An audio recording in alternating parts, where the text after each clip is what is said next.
여러분 안녕하십니까, 진성호입니다.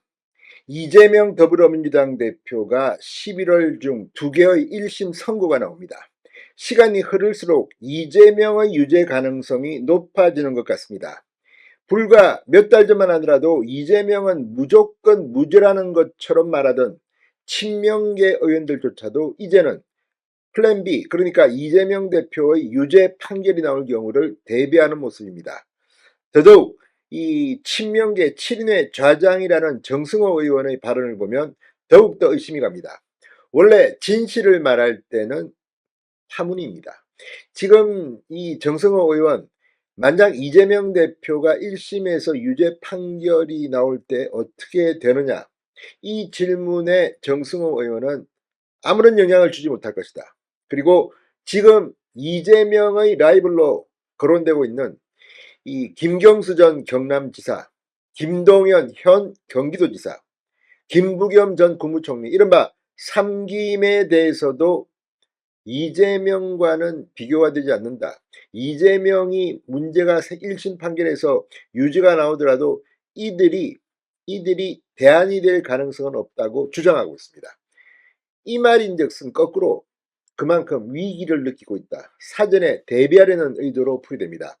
문제는 시간 싸움입니다. 그러니까 이재명 대표가 1심에서 유죄 판결을 받더라도 대법원에서 확정 판결을 받아야만 대통령 선거에 출마할 수 없습니다. 그래서 지금 민주당 내에서는 임기 단축 개헌까지 이야기가 나오고 있습니다. 탄핵은 실무적으로 현실적으로 쉽지 않습니다. 자, 그러자 정성호 의원은 임기 단축 개헌을 이야기하기 시작했습니다.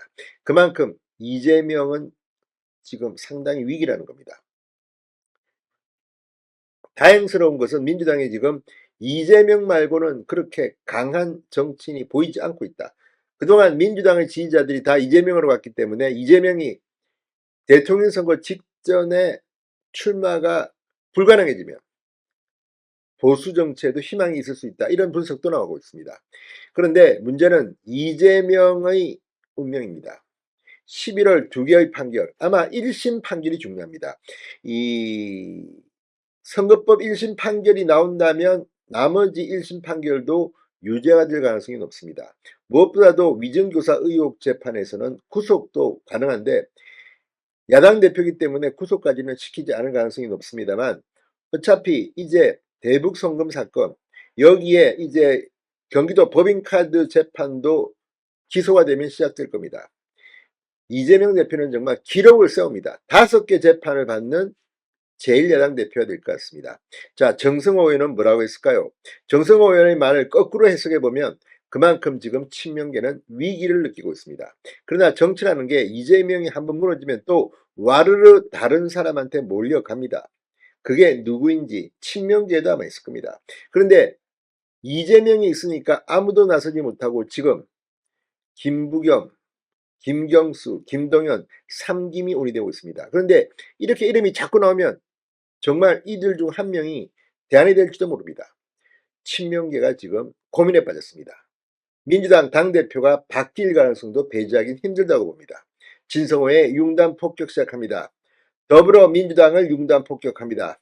방송에 앞서 아직 진성호 방송에 구독자가 아니신 분은 붉은색 구독 버튼 눌러주십시오. 더 좋은 방송으로 보답하겠습니다.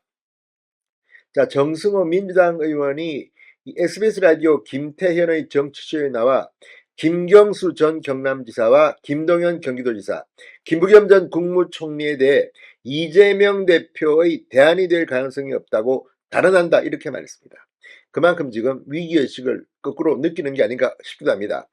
자, 친명계 5선 중진인 정성호 의원, 이재명 대표의 1심 재판 결과가 안 좋게 나오면 김동연 지사 등이 대안으로 떠오를 가능성이 있느냐는 김태현 변호사의 질문에 이렇게 말했습니다.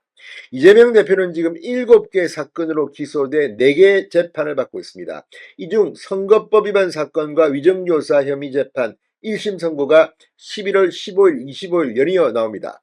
이재명 대표의 위정교사 재판에서 금고 이상의 형, 그리고 공직선거법 위반 재판에서 100만원 이상 벌금형만 나오고 이게 대법원에서 확정되면 차기 대선 출마는 불가능해집니다. 정성호 의원은 이에 대해 어쨌든 3심까지 가야 할 문제다. 어떤 선고 결과가 나오든 검찰이든 이재명 대표든 다 항소하지 않겠나. 그래서 저 역시 이재명 대표에게 의연하게 본인이 해야 할 일을 하는 게 제일 중요하다고 얘기를 하고 있다. 이렇게 설명했습니다. 그런데 정치라는 게 그렇지 않습니다. 1심에서 선거법 벌금 100만 원 이상만 나와도 이제 그 주변의 무리들이 다른 곳으로 찾아갈 수도 있습니다. 그러면서 정성호 의원은 만약에 1심에서 최악의 결과가 나오더라도 이게 어쨌든 윤석열 검찰 정권의 정치 탄압이었기 때문에 지지율에 다 반영이 되어 있다. 이재명 대표에 대한 당원과 국민들의 지지가 흩어질 가능성이 없다고 본다고 주장했습니다. 그런데 이 말도 어폐가 있습니다. 윤석열 검찰 정권의 정치 탄압이라고 하지만 판결은 사법부 판사가 합니다. 이것까지도 이렇게 주장하는 것은 합리적이지 못합니다. 그만큼 친명계는 지금 공포에 떨고 있는지도 모릅니다. 이재명 대표에게 안 좋은 결과가 나오면 비명계가 결집할 수 있지 않냐는 질문에는 당내에 비명계라고 할 의원들이 있나라고 반문했습니다. 이것도 큰 거다칩니다. 속으로 나는 비명계야. 그렇지만 겉으로는 이재명 눈치 보는 의원들이 얼마나 많겠습니까? 정성호 의원은 지금 윤석열 정권 폭주가 계속되고 있는데 거기에 대응해 민주당이 하나가 돼야 한다는데 의원들이 뜻을 같이 하고 있다. 원외에 일부 비판적인 분들이 계시지만 큰 목소리를 내기는 어렵다고 덧붙였습니다. 그렇지만 원외 정치인 지금 이재명이 공천 학살한 사람들이 시퍼렇게 눈을 뜨고 있습니다. 자, 아무튼 지금 김경수, 김동연, 김부겸, 삼김에 대해서 대안으로 떠오를 가능성은 없다고 단언할 수 있다. 이렇게 정성호 의원은 말합니다. 만약에 이재명 대표가 지금 분위기가 나쁘지 않다면 이런 말을 할 필요는 없는 겁니다. 그만큼 이재명의 위기는 큰 것 같습니다. 어쩌면 치명자장이 실토한 걸지도 모르겠습니다. 진성호의 융단 폭격이었습니다. 여러분 감사합니다.